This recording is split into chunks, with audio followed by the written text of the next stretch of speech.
Assalamualaikum warahmatullahi wabarakatuh. Perkenalkan, nama saya Ila Robiqala dari kelas 2B dengan nomor induk mahasiswa 195120118.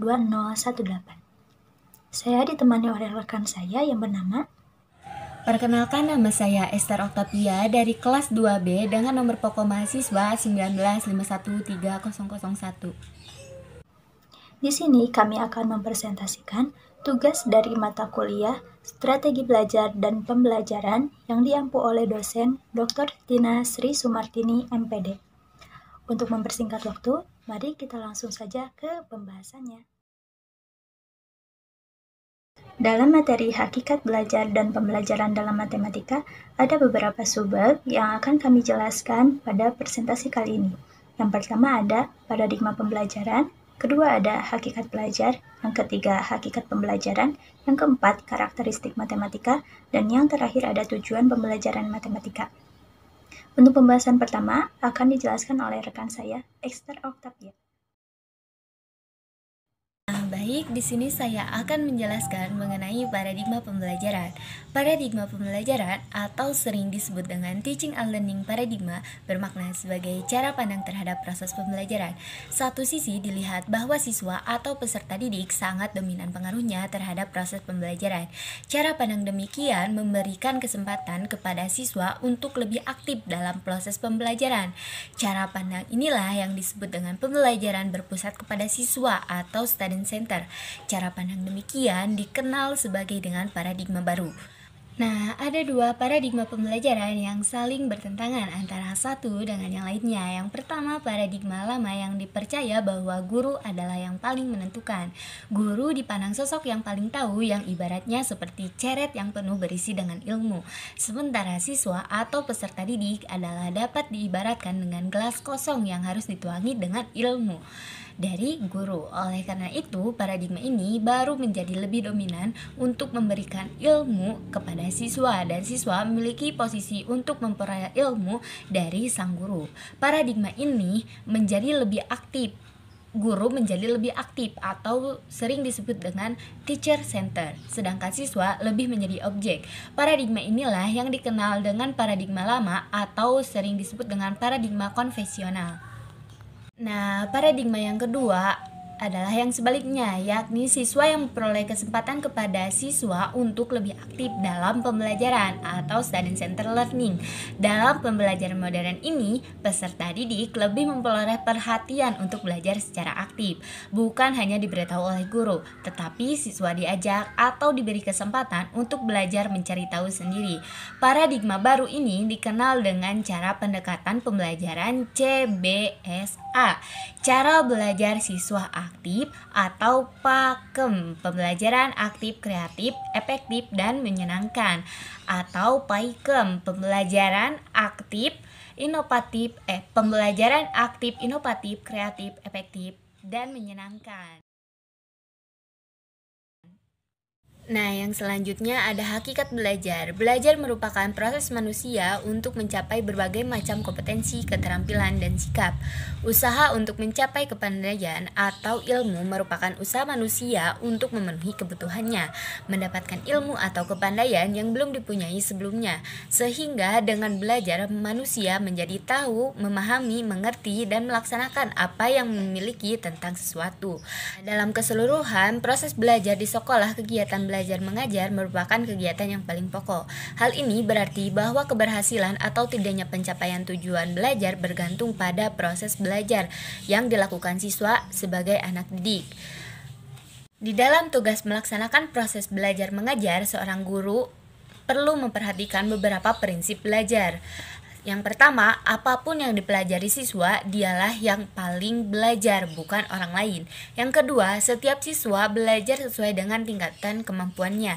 Yang ketiga, siswa akan dapat belajar dengan baik bila mendapat penguatan langsung pada setiap yang dilakukan selama proses pembelajaran.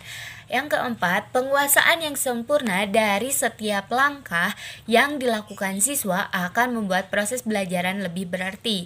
Yang kelima, motivasi belajar siswa akan lebih meningkat apabila ia diberikan tanggung jawab dan kepercayaan penuh atas belajarnya. Dari beberapa pengertian belajar tersebut di atas, kata kunci dari belajar adalah perubahan perilaku. Pada dasarnya, belajar merupakan tahapan perubah perilaku siswa yang positif dan mantap sehingga hasil interaksi dengan lingkungannya yang melibatkan proses kognitif. Dikutip dari Shah 2003. Dengan kata lain, belajar merupakan kegiatan berproses yang terdiri dari beberapa tahap. Tahapan dalam belajar tergantung pada fase-fase belajar dan salah satu tahapannya adalah yang dikemukakan oleh Whiting, yaitu tahapan acquisition atau tahapan yang peroleh informasi. Yang kedua, tahapan storage atau tahapan penyimpanan informasi. Yang ketiga, tahapan retrieval, yaitu tahapan pendekatan kembali informasi. Dikutip dari Shah pada tahun 2003. Definisi lain menyebutkan bahwa belajar adalah sebuah proses yang dilakukan oleh individu untuk memperoleh sebuah perubahan tingkah laku yang menetap, baik yang dapat diamanati maupun yang tidak dapat diamanati secara langsung, yang terjadi sebagai suatu hasil latihan atau pengalaman dalam interaksi dengan lingkungannya. Nah, untuk yang selanjutnya adalah hakikat pembelajaran. Pembelajaran pada hakikatnya adalah proses interaksi antara peserta didik dengan lingkungannya, sehingga terjadi perubahan perilaku ke arah yang lebih baik. Dan tugas guru adalah mengkoordinasi lingkungan agar menunjang terjadinya perubahan perilaku bagi peserta didik. Pembelajaran juga dapat diartikan sebagai usaha sadar pendidik untuk membantu peserta didik agar mereka dapat belajar sesuai dengan kebutuhan dan minatnya. Di sini, pendidik berperan sebagai fasilitator yang menyediakan fasilitas dan menciptakan situasi yang mendukung peningkatan kemampuan belajar peserta didik. Nah, ada pun fungsi-fungsi pembelajarannya, yaitu yang pertama, pembelajaran sebagai sistem, di mana pembelajaran sebagai sistem ini terdiri dari sejumlah komponen yang terorganisir, antara lain tujuan pembelajaran, materi pembelajaran, strategi metode pembelajaran, media pembelajaran atau alat peraga, pengorganisasian kelas, evaluasi pembelajaran, dan tindak lanjut pembelajaran atau remedial dan pengayaan. Nah, dalam pembelajaran sebagai proses merupakan rangkaian upaya atau kegiatan guru dalam rangka membuat siswa meliputi persiapan, melaksanakan kegiatan pembelajaran, dan menindaklanjuti pembelajaran yang telah dikelolanya. Nah, adapun ciri-ciri dari pembelajaran yaitu merupakan upaya sadar dan disengaja. Pembelajaran harus membuat siswa belajar dan tujuan harus ditetapkannya terlebih dahulu sebelum proses dilaksanakan. Untuk pembahasan yang keempat ada karakteristik matematika. Sebelum ke karakteristik matematika, kita pahami dulu apa sih hakikat matematika. Menurut Hodiono 1979, hakikat matematika berkenaan dengan ide-ide, struktur-struktur, dan hubungan-hubungannya yang diatur menurut urutan yang logis. Jadi, matematika berkenaan dengan konsep-konsep yang abstrak. Nah, secara umum, karakteristik matematika ada 6 seperti yang tergambar di PPT berikut ini. Yang pertama ada memiliki objek kajian yang abstrak. Yang kedua, mengacu pada kesepakatan. Yang ketiga, berpola pikir deduktif. Yang keempat, konsisten dalam sistemnya. Yang kelima, memiliki simbol yang kosong dari arti. Dan yang terakhir, memperhatikan semesta pembicaraan.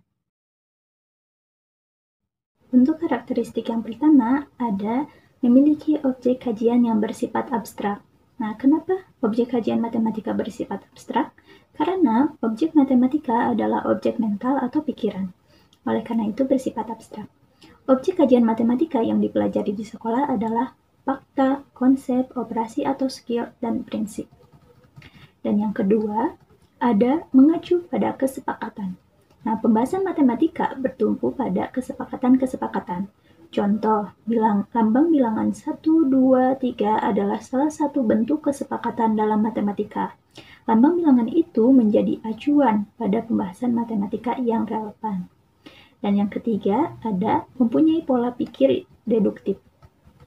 Pola pikir deduktif adalah pola pikir yang didasarkan pada hal yang bersifat umum dan diterapkan pada hal yang bersifat khusus, atau pola pikir yang didasarkan pada suatu pernyataan yang sebelumnya telah diakui kebenarannya.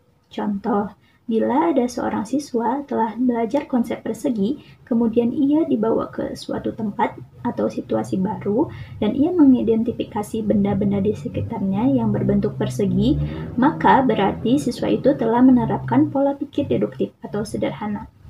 Dan yang keempat ada konsisten dalam sistemnya. Konsisten ini mencakup dalam hal makna maupun nilai kebenarannya.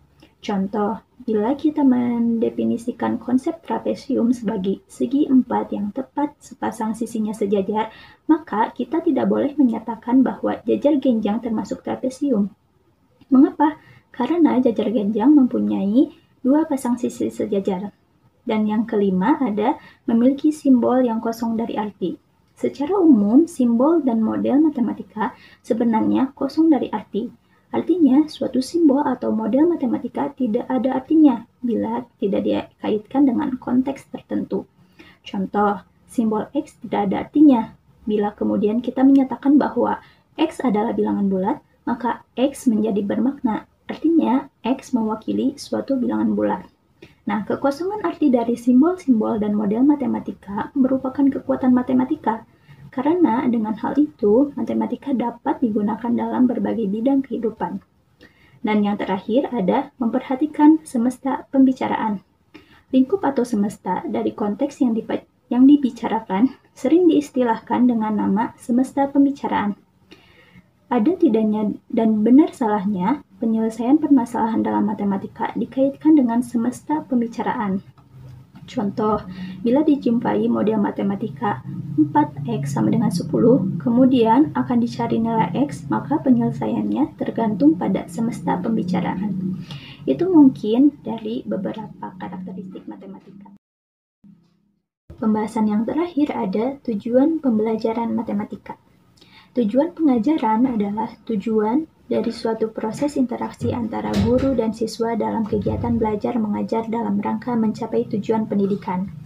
Nah, adapun tujuan umum dari pengajaran matematika ada dua. Yang pertama, mempersiapkan siswa agar sanggup menghadapi perubahan keadaan dan pola pikir dalam kehidupan dan dunia selalu berkembang. Dan yang kedua ada mempersiapkan siswa menggunakan matematika dan pola pikir matematika dalam kehidupan sehari-hari dan dalam mempelajari berbagai ilmu pengetahuan. Itu secara umum.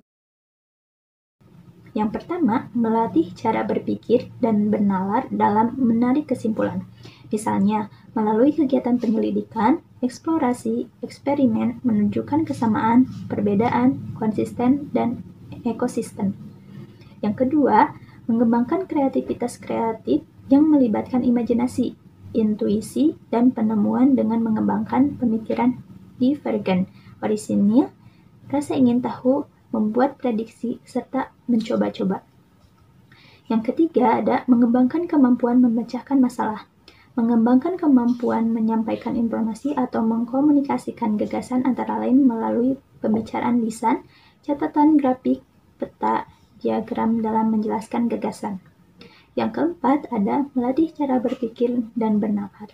Dalam pembelajaran matematika sangatlah penting.